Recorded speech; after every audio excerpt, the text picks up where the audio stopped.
Donc voilà une autre image qu'on va tester. Donc toujours la même chose, on va aller dans édition, préférences. Et cette fois-ci, je vais prendre de l'Adobe. Je vais l'ouvrir, modifier dans Photoshop. Je reviens dans Lightroom. Je crée une copie virtuelle. Je viens dans édition, préférences et je sélectionne Profoto. Je fais modifier dans Photoshop.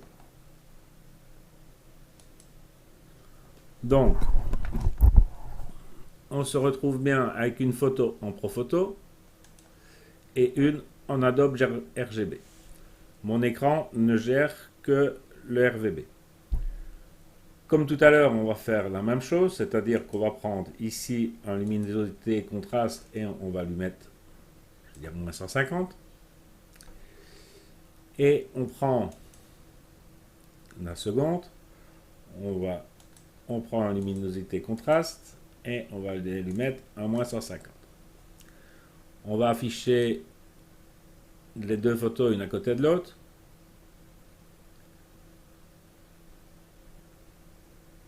Fenêtre, réorganiser, deux vignettes verticales.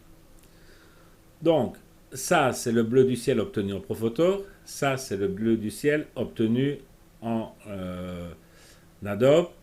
Donc, si vous trouvez qu'il n'y a pas de différence et que c'est parfait l'Adobe, pourquoi pas continuer. On va pousser le vis encore un peu plus loin. On va aller cette fois-ci, je veux dire, ici, je vais créer une nouvelle copie virtuelle. Chaque fois, je crée une copie virtuelle parce que sinon, quand je renvoie dans Photoshop, il écrase la version précédente. En édition, cette fois-ci, je vais mettre du sRGB. OK. Modifier dans.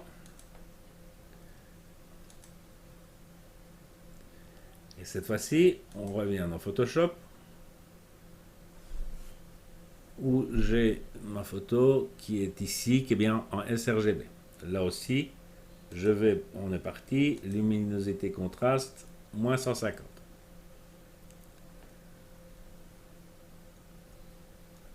Donc je vais faire fenêtre, réorganiser, 3 vignettes verticales. Donc sRGB, on voit que je suis un peu agrandi, mais on voit qu'ici, ben, on a exactement, qu'on n'a pas le même bleu, et qu'ici, ben, on a un bleu du ciel qui ressemble encore quand même à un bleu. Donc évidemment, c'est des traitements extrêmes, mais c'est des ciels que vous voulez rattraper, ben voilà la différence que vous aurez entre travailler, je vais dire, entre du du RVB, de l'Adobe et du Profoto.